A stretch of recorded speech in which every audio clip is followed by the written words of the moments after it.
I'm a retired officer of the Camp Verde Police Department. I won't reveal my real name to the public out of fear that I'll be labeled a madman. For those who don't know me, you can call me Officer Crow. I began working in the force when I was fresh out of college. Over the years, I've dealt with every dangerous scenario possible. Robberies, domestic violence, gangs, you name it. I thought I'd seen it all until one night that would scar me for life in more ways than one. It was 1983, and I got a call about a possible home invasion. The resident was a woman who I'm going to call Jessica. Jessica was a 36-year-old nurse who just returned home from work. She was about to hit the sack when she heard something coming from the basement. The door was closed, so Jessica wasn't sure what she heard at first. She opened the door and heard multiple male voices laughing and chatting in the basement.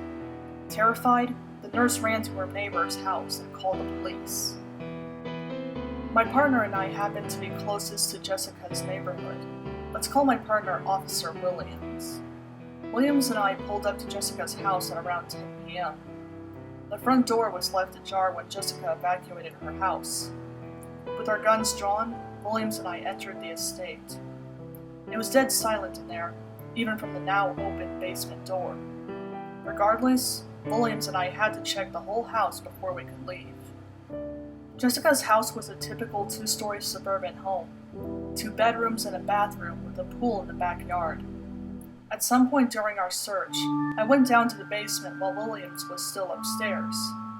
I was beginning to think that the intruders left when I found something in the basement. There was a counter and some bar stools stacked up beside it. There was also a wooden door that was locked.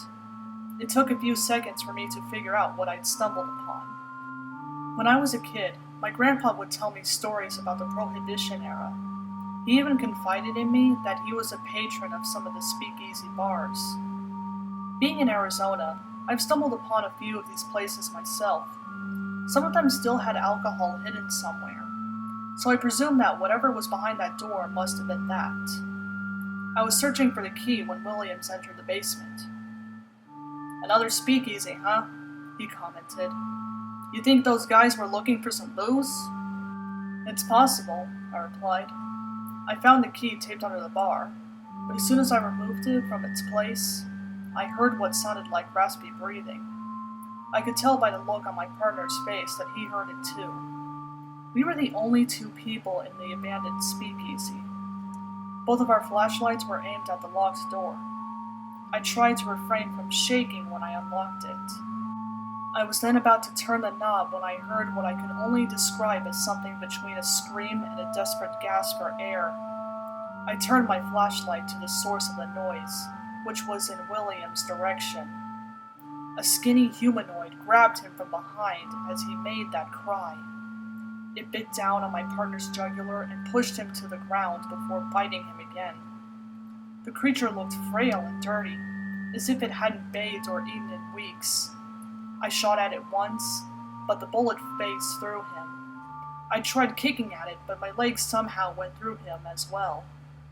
When it was over, William's screams and struggling ceased. The humanoid stood up from my partner's body and turned to me. Blood covered the lower half of its face, and I could get a better look at it. It was wearing clothes covered in dust. I also saw a bullet hole on its forehead that I knew I had nothing to do with. I ran out of the basement when the creature made that horrible sound again. I could still hear it as I passed out at the front door. When I came to, I was in a hospital. The doctors explained that more units were sent to Jessica's house when Williams and I failed to return to the station. They found me passed out and Williams dead and called an ambulance. I didn't know what to tell my fellow cops when they asked me what had happened. No way they'd believe me if I said that some monster attacked Williams. So instead, I just said that some crazy guy ambushed him while we searched Jessica's house. I even told everyone that Williams went down to the basement before me.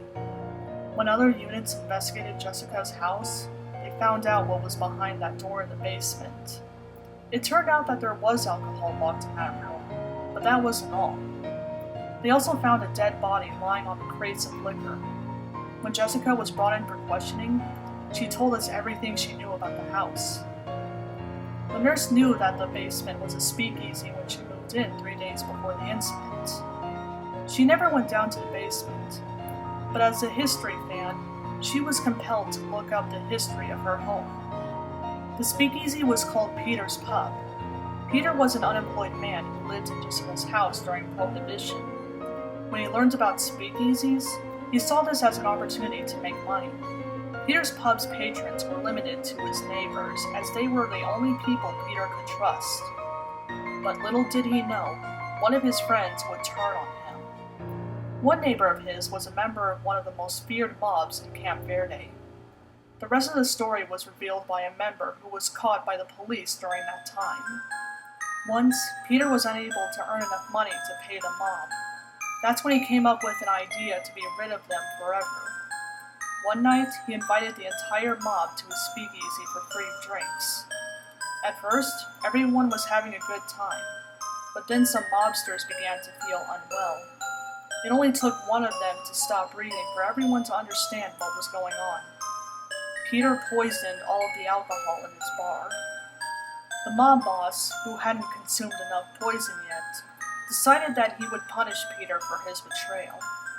The poor guy was shot, then tossed into the room with his poisoned goods.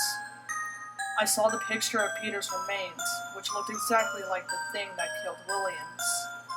After comparing the dates, I realized that the night Williams and I found Peter's Pub was the 50th anniversary of Peter's death. I began to put the pieces together and understood everything.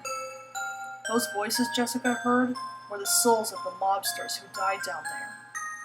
And that thing that consumed William's blood was his ghost craving one last drink.